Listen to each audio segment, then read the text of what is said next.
This is the official Rollin' Wrestling Review Show here on YouTube, and this is what I thought of the third SmackDown pay-per-view of the year. It's tables, it's ladders, it's chairs. Oh my!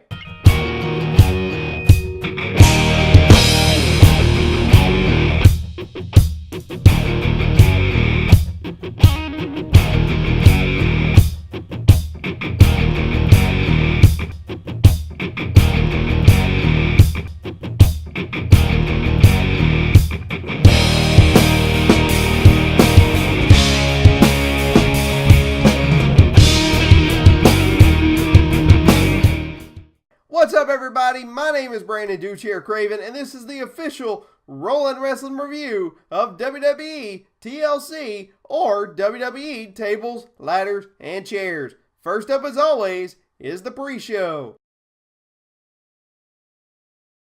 Now, the only match on this time's pre-show was another 10-man tag team match that saw American Alpha, the Hype Bros, and Apollo Crews versus the Vaudevillains, the Ascension, and Kurt Hawkins.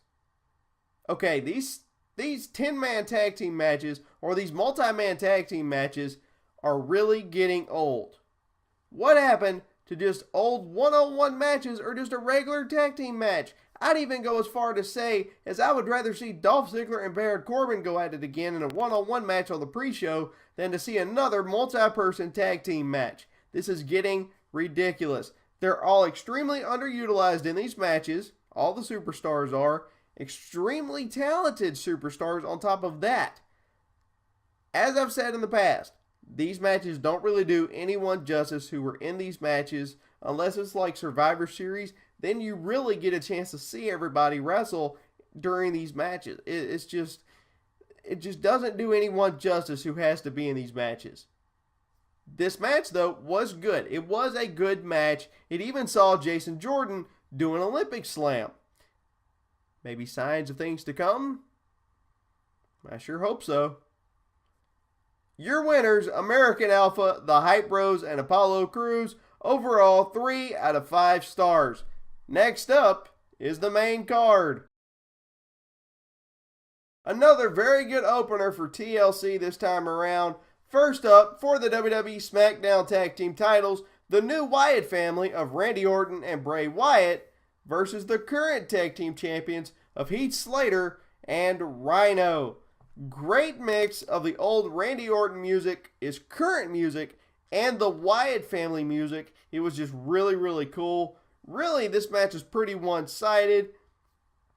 Your winners and new WWE SmackDown Tag Team champions after an RKO, the new Wyatt family. Afterwards, an intense stare-down between Luke Harper and Randy Orton as Randy and Bray both handed the tag team titles to Luke Harper. Overall, 3.5 out of 5 stars. Great opening match, and it's good to see Wyatt with a title for a change. It's good that they're actually putting a title on him and actually showing a little bit of confidence in him.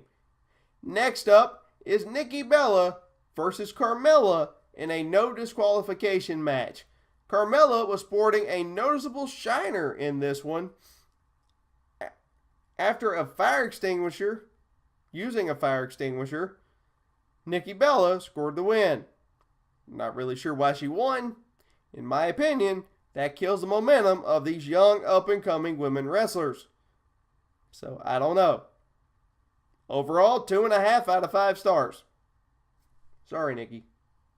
I like you, but you need to let these women win every now and then. After the match, Carmella told Nikki that Natalya was the one who jumped her backstage at Survivor Series. So we'll see where that goes. We'll see. Next up, for the Intercontinental title, for the final time, Dolph Ziggler takes on the current champion, The Miz, in a ladder match. One huge spot was a huge DDT by Dolph Ziggler onto The Miz onto a ladder. Also a slingshot powerbomb by The Miz into the ladder. Miz also got innovative with the ladder, taking out Dolph Ziggler's knee. And The Miz took a big fall from the edge of the title ring onto his knee and landed really, really wrong. And after 2 low blows while fighting on the ladder, your winner and still Intercontinental Champion, The Miz. I wish for once Miz would go over clean, but no. Now one of the greatest rivalries in recent memory is over, and Dolph Ziggler goes back into obscurity, or who knows where. Overall, I'm going to give the match a 3 out of 5 stars. It was a fantastic match with a really, really crappy ending. Next up is Kalisto versus Baron Corbin in a chairs match. Of course, chairs came into play early in this match. Huge seated senton off the top rope by Kalisto onto Corbin into a bunch of seated chairs. Another highlight was Corbin catching Kalisto from a suicide dive into a deep 6. And at the end of the match, Baron Corbin was too much. And after an end of days on a stack of chairs, your winner, Baron Corbin. Overall, 3 out of 5 stars. Great match for these two up-and-coming superstars. Next up, for the WWE SmackDown Women's Championship, Becky Lynch faces off against the challenger, Alexa Bliss, in the first ever women's tables match. Becky Lynch came out like a house of fire early on, taking the fight to Alexa Bliss. Big DDT by Alexa Bliss onto the underside of a table late in the match, and after fighting on the ring apron, Alexa Bliss powerbombed Becky Lynch through the table with a powerbomb. Once again with a powerbomb. Your winner and new SmackDown Women's Champion, Alexa Bliss. I'm happy for Alexa Bliss, but I really hope they continue this rivalry, as I do not want to see Becky Lynch go back to being an enhancement talent like she was before. And oh, by the way, that match gets 3 out of 5 stars. And your main event for the evening for the WWE World Heavyweight Championship, or what they're calling now the WWE World Title, AJ Styles defends against Dean Ambrose in a tables, ladders, and chairs match. Nice reverse suplex through a set of chairs from Ambrose. Great elbow drop from the top of the ladder through the announce table by Dean Ambrose, and a huge springboard 450 from the inside of the ring to the outside of the ring through a table by AJ Styles. Huge spots throughout this match, and after a huge swerve by James Ellsworth, where he threw Dean from the ladder to the outside and through a bunch of tables, your winner and still WWE World Champion, AJ Styles. You know what? That ending couldn't even ruin my rating for that match. Overall, 4.5 out of 5 stars. Fantastic match. Great match by Dean Ambrose and AJ Styles.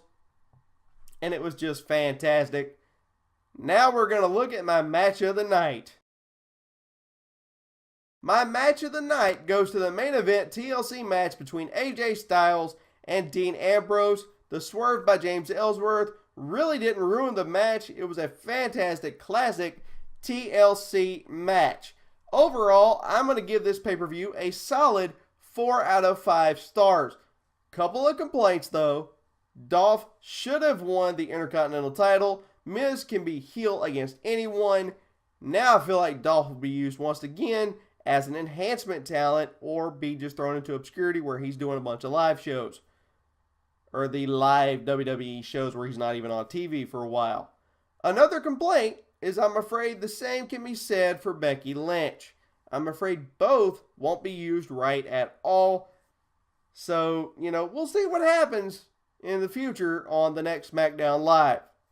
That's going to do it for my review of WWE TLC. Let me know what you thought of the pay-per-view in the comments below.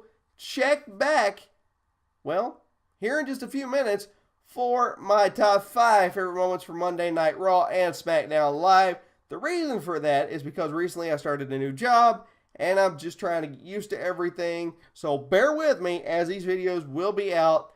If they're not out the day after SmackDown Live and Raw air, they'll be out the weekend, that same weekend. So just bear with me. And as always, do not forget to give me a like, share, and subscribe. God bless you. I'm down for the 3 count. 1, 2, 3. My name is Brandon Two Chair Craven. See you next time, folks.